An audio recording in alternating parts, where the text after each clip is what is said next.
यं ब्रह्मवेदान्तविदो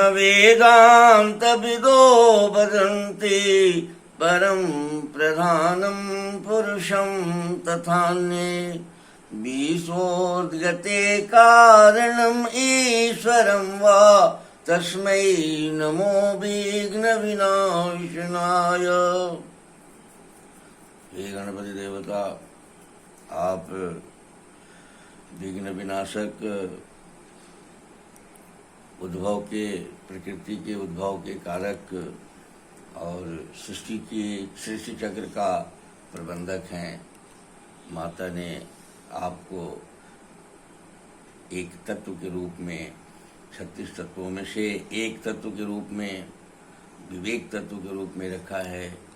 आप की कला से आपको सृष्टि की रचना में, नित्य रूप परिवर्तन की कला में आपको कलाविद के रूप में सृष्टि की रचना में प्रबंधन का कार्य माता ने सौंपा है। प्रत्येक रूप का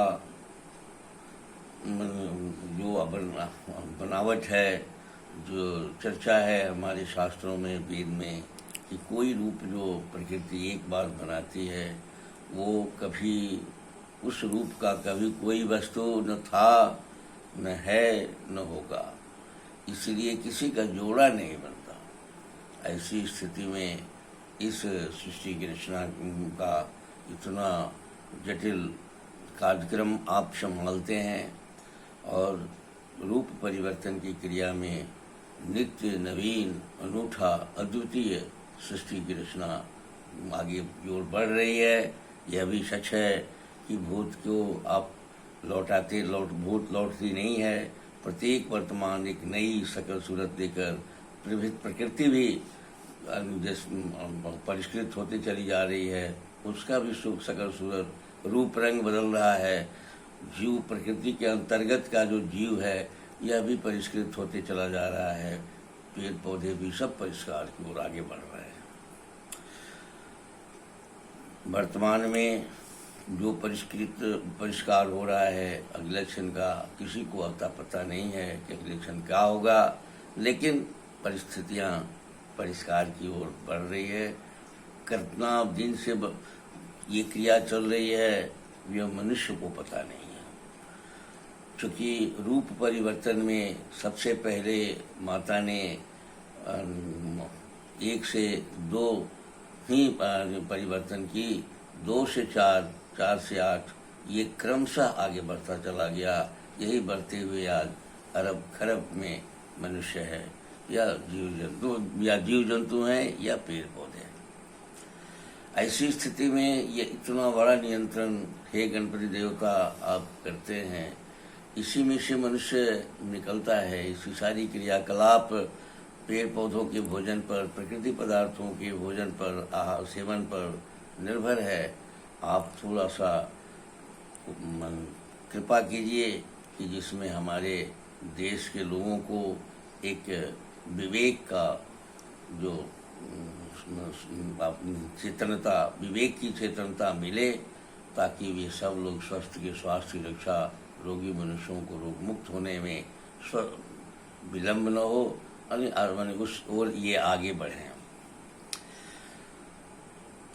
मैं श्याम बिहारी तिवारी आयुर्वेद और वेद का उपासक हूँ। इस कड़ी में मैं मन को ही इस व्यवस्था का मूलभूत आधार मानता हूँ। यह है भी, शास्त्रों ने भी यही कहा है कि मन अगर हमारा जो चाहता है, अगर वो परिष्कार चाहता है, वो विस्तार चाहता है, वो विशाल बनना चाहता है, तो मन विशाल, उसकी इच्छाएं, अपनी इच्छाओं की पूर्ति में वो उसी तरह का बन जाता है। मन जब अपने को सिमट के रहना चाहता है तो बस छोटी छोटी बातों में, इंद्रियों में ही सिमट के रहता है। ऐसी स्थिति में हमारे पास विवेक मिला हुआ है, मन को आदेश देने की क्षमता भी मिली हुई है। हम उसे, अगर हमारी इच्छाएं, मनुष्य की इच्छाएं अगर विशाल बनने की भीतर से हो, मनुष्य की ऐशनाएं अगर धर्म है और धर्म में अच्छे गुणों को सीखने की अगर प्रवृत्ति मनुष्य में ताकतवर ढंग से हो तो ये मन उसको फॉलो करता है, मन उसके अनुसार चलता है। मन जब ये धृति, क्षमा, दम, अस्तेय, शौच, इंद्रिय निग्रह, धी, विद्या, सत्य, अक्रोध के साथ जब ये अपना कार्यक्रम करने लगता है तो ये निम्न स्तर की बात इंद्रियों में नहीं जाता है, इंद्रियों की निग्रह को स्वीकार कर लेता है, निग्रह का स्वीकार कर लेता है। सृष्टि की रचना के लिए जितना इंद्रियों की आवश्यकता है, मानी भोजन जुटाने के लिए जितना इंद्रियों के क्रियाकलाप की आवश्यकता है उतना ही सीमा में ही रहता है, और ये परिग्रह नहीं, संग्रह नहीं करता है, ये परिग्रह में भी रहता है और अपने लक्ष्य की ओर आगे बढ़ते चला जा रहा है। ये ब्रह्मांड में फैल जाता है, ज्ञान विज्ञान के साथ जुड़ जाता है और ये मनुष्य जो है देवता के स्तर तक अपने को विकसित कर लेता है। ये मन की ये स्थिति है, क्योंकि कहा भी गया है कि यही मन शक्ति, यही मन शिव, यही मन तीन लोक का जीव, यही मन लय जो उन्मनी रहे, तीन लोक की बातें कहें। यानी ये मन अगर हमारे साथ हमारे आदेश के अंतर्गत चलने लगे तो ये तीनों लोक में फैलकर आर पार दृश्य देखने की क्षमता भी पैदा कर देता है।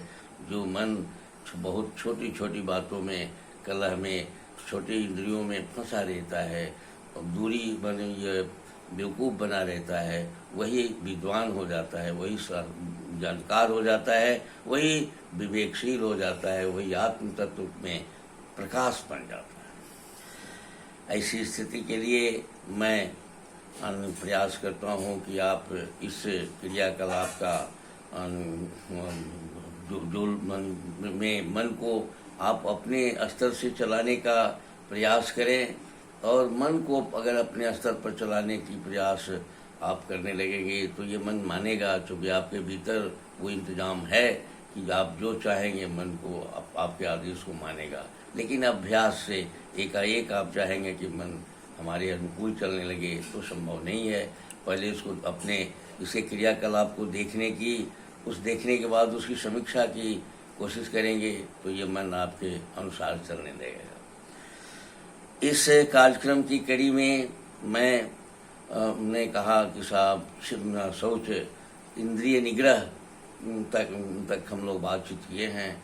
इंद्रिय निग्रह में है कि हमारी जो आँख, नाक, कान, जीभ, त्वचा जो है, इसके सारे ये जब अति इस्तेमाल कोई चीज़ का नहीं करेंगे, हीन भी इस्तेमाल नहीं करेंगे, यानी ज़्यादा अगर ये इस्तेमाल करेंगे तो भी बीमार पड़ेंगे, माने ही नहीं करेंगे तो भी बीमार पड़ेंगे, और मिथ्या करेंगे, अकारण करेंगे तो बीमार पड़ेंगे। जैसे कि आज के समय में आँखों को, कान को और मन इत्यादि को जो लोग कुछ मोबाइल में काल्पनिक दृश्य में और काल्पनिक व्यवस्था में जो लगा के रखा है, वह माने अतिहीन और मिथ्या तीनों में हो चला जाता है। कुछ मामले में नींद को लोग अवहेलना करते हैं, समय काल का अतिक्रमण करते हैं और बीमार की स्थितियाँ बनती जाती है। आए दिन पेपर पत्रिका में निकलता है कि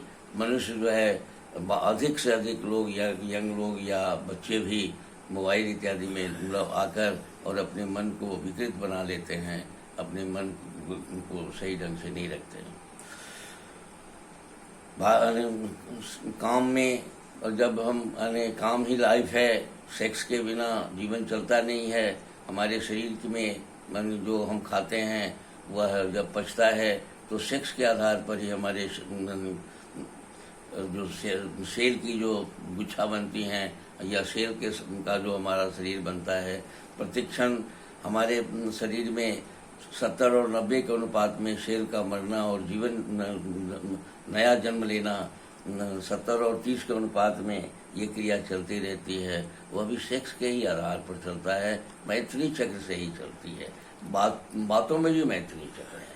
तो ऐसी स्थिति में जब यह आवश्यक आवश्यकताओं के लिए अगर ये काम में रहता है या मैथुनी चक्र में रहता है तो ये स्वस्थ भी रहता है और उससे यानी सृष्टि का विस्तार, ज्ञान विज्ञान का विस्तार, इंटेलिजेंसी का विस्तार भी होता है। तो ये इंद्रिय निग्रह से ये लाभ है। धी विद्या सत्यम क्रोध। अब धी धारण करने की एक बार मैंने धृति कहा, उनके पहले सबसे पहले धृति से शुरू हुआ है और धी भी लगभग उसी का कुछ एक अंग है, लेकिन वो धृति मैंने धारण करना और ये धी जो है ये ज्ञान मात्र, जितना ही सृष्टि में ज्ञान है, जितना माने हमारे 36 तत्वों का ज्ञान है, जितनी सृष्टि का में जो हम ज्ञान का उदय किए हैं, उन सब को अगर हम अपने साथ जोड़ के चलते हैं, अपने समझदारी के साथ उसको लेके चलते हैं, तो धी के अनुसार हमारा मन चलता है। धृति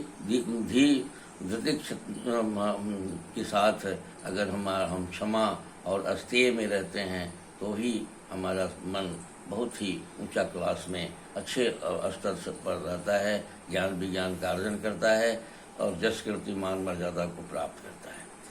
ऐसी परिस्थिति में हमें मन को धीर धृति, क्षमा, दम, अस्तेय, इंद्रिय निग्रह, शौच, ये सारे मन को अगर अभ्यास करा दिया जाए कि 10 का तुम सेवन करो, 10 के अनुकूल रहो, बाकी सब काम करते रहो, इसका भी अभ्यास करते रहो, तो मनुष्य जो है वो अपने धर्म की इच्छा की पूर्ति कर लेता है। जब धर्म की इच्छा की पूर्ति उसकी हो जाती है तब अर्थ की इच्छा की पूर्ति में उसको कोई बाधा नहीं उत्पन्न होता, क्योंकि अर्थ को अर्जन करने का पात्र बन जाता है। उसकी माने जो बाधा है अर्थ अर्जन में, उसमें कोई बाधाओं को मुक्त करने के से मुक्त होने का उसके पास कला आ जाती है और यश कीर्ति मान मर्यादा के साथ वो विशाल और विस्तार को प्राप्त कर लेता है। इस तरह से और जब ये विस्तार को प्राप्त कर लेता है तो उसके बाद में वह काम में यानी सृष्टि के विस्तार में पुत्रेषणा और ये सृष्टि का बने वंश विस्तार का भी क्रिया कर लेता है और सारे क्रियाओं को पूरा करके वो शांतिपूर्वक मोक्ष की स्थिति में जाता है।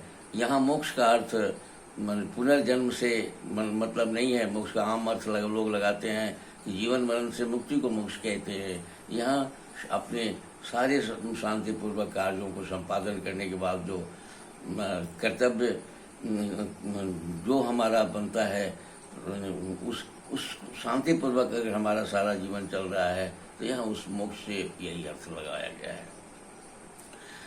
अतः इसलिए ये मन को माने अगर हम इस 10 को जो लक्षण है, 10 को जो ये शब्दावली है, इसके अनुसार अगर बना दें तो हम स्वस्थ भी रहेंगे और विशाल भी बन जाएंगे। शक्ति का स्रोत भी हमारे पास आ जाएगा, ईश्वरीय शक्ति भी हमारे साथ सहयोग करेगी और प्रकृति शक्ति भी हमें स्वस्थता को प्रदान कराएगी।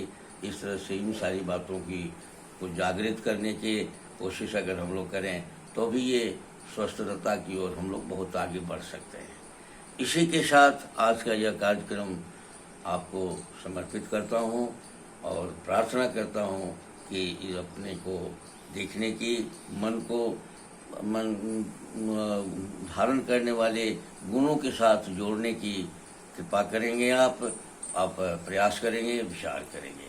धन्यवाद।